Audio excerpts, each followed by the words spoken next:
What motivates you to sell drinking water? Everybody needs good water to drink, and I believe that Culligan provides a very fine product as far as drinking water is concerned. Would it differ to you, Joe, if you were talking to your parents or family versus a stranger about drinking water? Not at all. In fact, I set my mom and dad up with an RO drinking system from Culligan. How about you, Cole?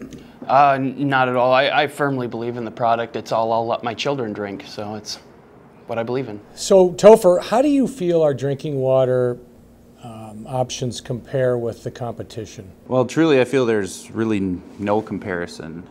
With having the AquaClear, specifically, and then of course bottled water, there's so many different, filters that you can go after. I think the number one thing that sets us apart is the lifetime warranty. The fact that you buy a lesser product. Some of them, if you put them on city water, it voids the warranty, and so I think the lifetime warranty is the main thing for us.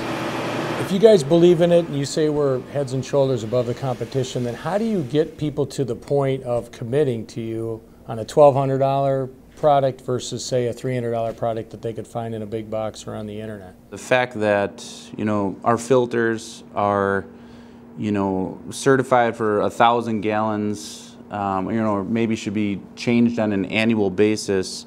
Really what it does is it ensures that their water is of good standing. I just explain it as simple as what do you want to invest? What kind of quality do you want in your home? Longevity. I've had the same drinking water machine for 5 years and I'm pretty happy with it. So what makes them buy us? I think the product itself speaks for itself. The fact that it's been around a long time. The Culligan name is held in high regards, high standards. 24/7 service. If they are having issues, it's something that we're really just a phone call away from coming to make, right for them. Topher, what do you think is your most successful sales strategy in selling drinking water? I tell people all the time that the most powerful tool in my kit is the little mini water softener. A lot of times when someone gets a softener installed, or potentially maybe a softener and an iron filter, the next question they ask me, well, this will be good for my drinking water, right?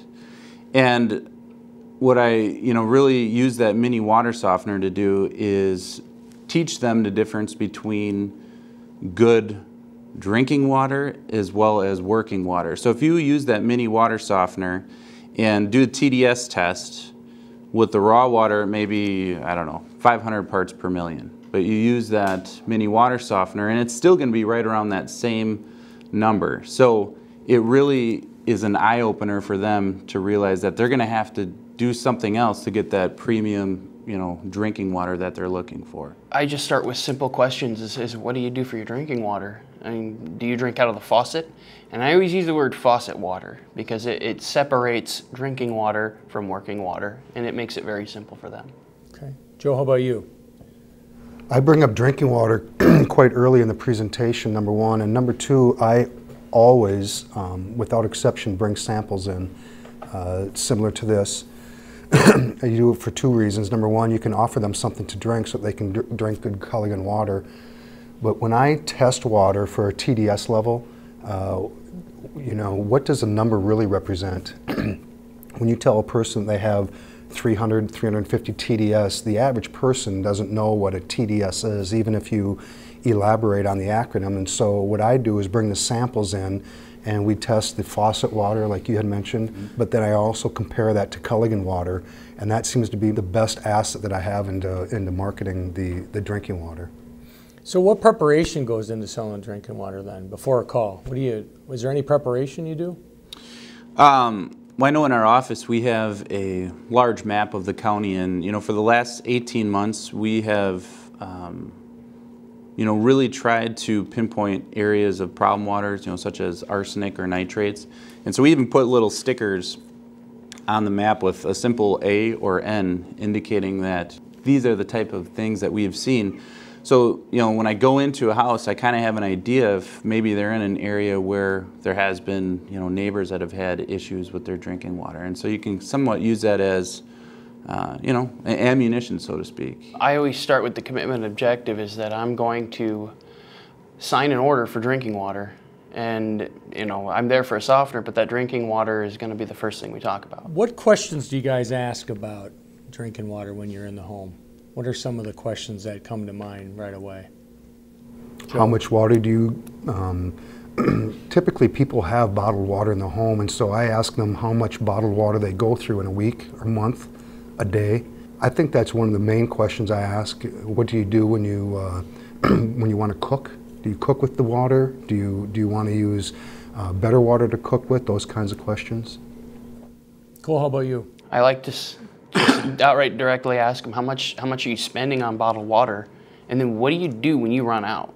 You know, if it's Sunday and the store's closed, what do you do when you run out of your drinking water? Quite simple. I mean, what are you using for, good drinking water? A lot of times it is the bottled water, and when that's the case, you have to take into account the money they're spending on the bottled water, but also, one of the benefits of having reverse osmosis, potentially hooked up to your fridge is it cuts back, or not cuts back, but it pretty much eliminates the cost of the filters in your fridge. And when you do a, price comparison, and a lot of times you could be ultimately saving that person money. And a lot of times it does come down to money, and when they can see value in that, there'll be more. I don't think it's just a dollar value either. I think it's a real convenience to be able to go to the sink and be able to have unlimited good drinking water at your disposal, so you're not, consistently opening bottles and disposing of them, that type of thing. So I think it's a real convenience as well as a dollar value.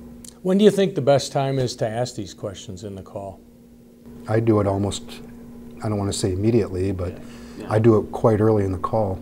That's the first questions I ask. So even if you're on a softener lead or appointment, you are bringing drinking water up right away? Absolutely. Absolutely. Yeah. And how important do you think that is in the effectiveness of selling systems? I think it opens their eyes right away that they're thinking that Culligan is just a water softening business, and now you've changed their whole perception of why you're there. You're not there just to sell a water softener. You're there to better their water in general. And so that's the reason I bring it up right away. Teaching them, and this goes back, I think, to the mini water softener, but teaching them the difference between working water and drinking water. Right. Yeah, showing them we have more to offer. Showing them. Yeah, demonstration is key for my success. How do you overcome objections then when you're asking the questions if they show little or no interest? If they just, I don't care. Hasn't killed me yet, I just keep drinking. How do you overcome those?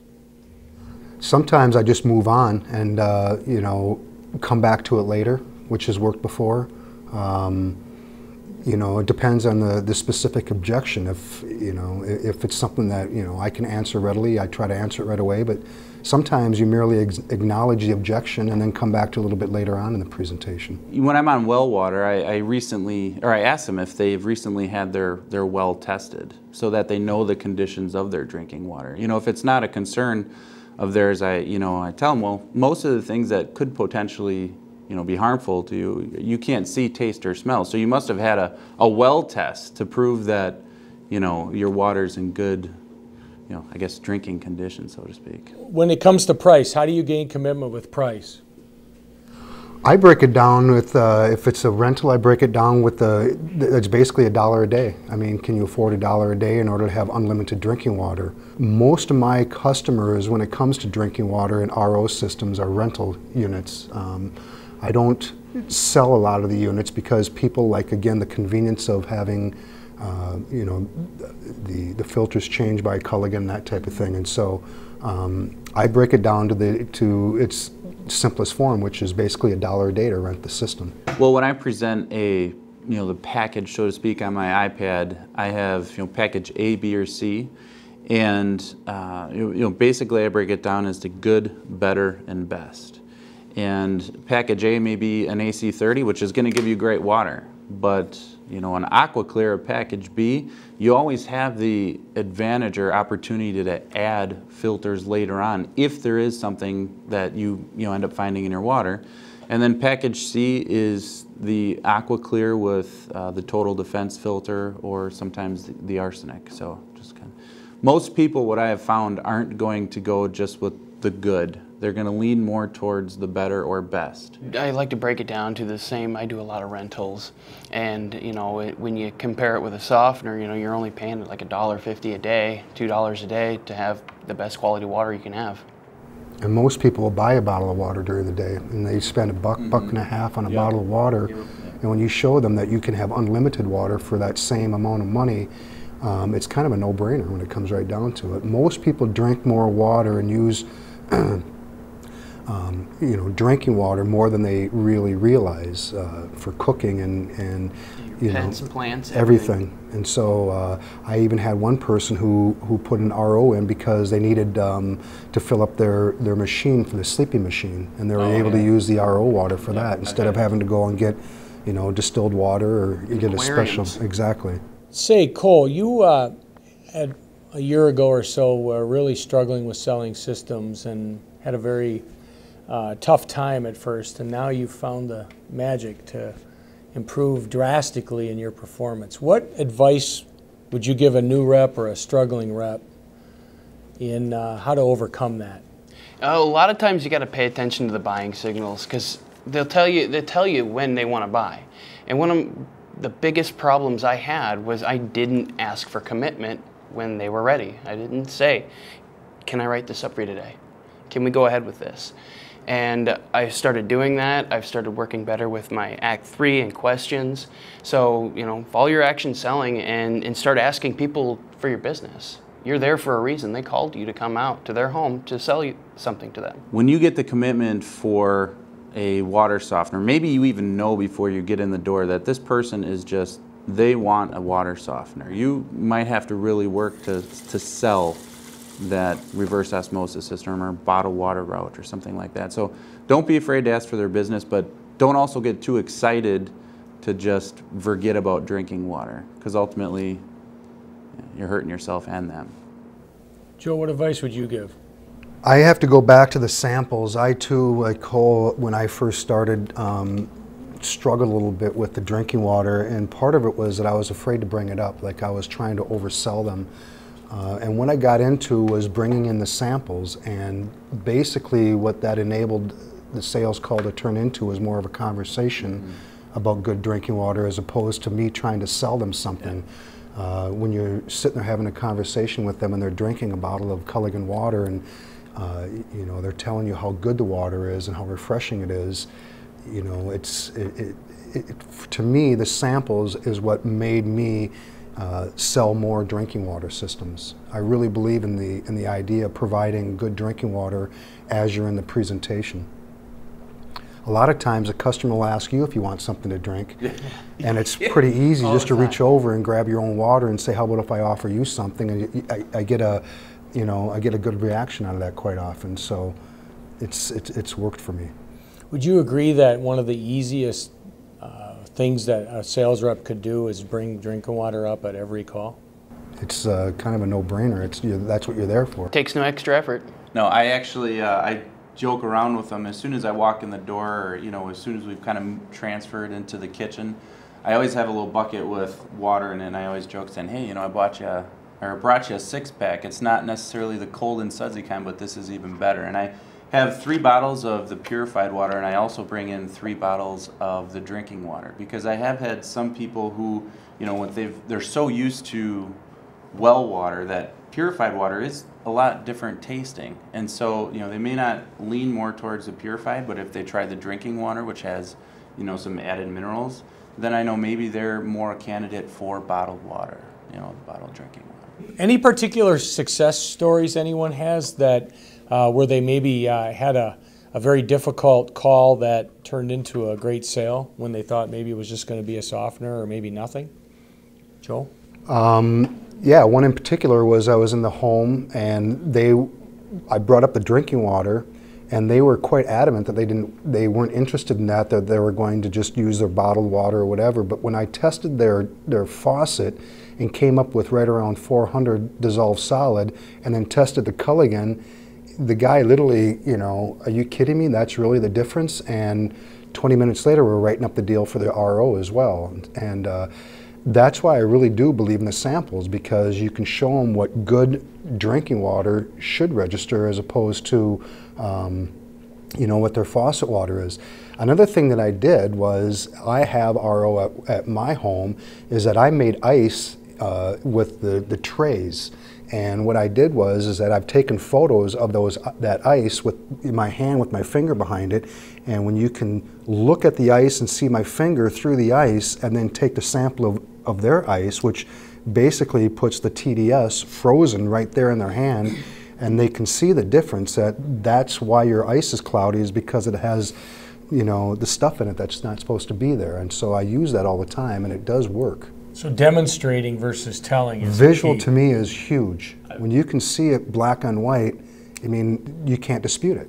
When I get a lot of customers who, you know, we just drink the filtered water, or the filtered water from the fridge. Well, okay, well, let's go take a test over there. The first thing they always jump to is, oh, I haven't changed that filter out in, you know, a couple of months. You know, we should have done it a few months prior. I said, well, that's okay, we'll just try it out. Or you can do the same thing with, you know, a lot of times a Brita water pitcher. But when they actually see the TDS is almost the same as their raw water, or even maybe soft water coming through the kitchen, it really opens up their eyes to think, well, what the heck am I paying for? And that's why I always tell them there's a huge difference between filtration and purification. You know, and the thing is when they talk about those filters like that, when they say, yeah, I haven't changed the filters, the first thing that comes out of my mouth is, obviously I let them finish, is how much do you pay for those filters, and how often should you change them? And when people start really putting that dollar value to the fact that they have to go to a store, they have to buy the filter, they have to change it themselves, and they're really not spending that much more money to get it in their home with Culligan, it's kind of it gets to a point where it's like, you know, it really does make sense. They don't have to worry about changing those filters. Yep, 100%.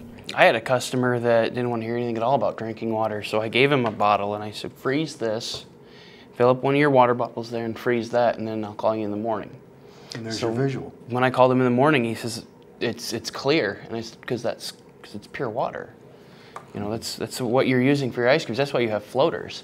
And I went out that day, Which is a technical term. Yeah, exactly, floaties.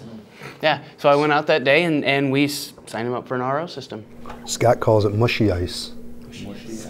When you put it in the glass, it makes a weird sound, but when you put purified ice in a glass, it makes more of a tingling sound. Dead and promotes. Exactly. Really? There's a difference in the sound.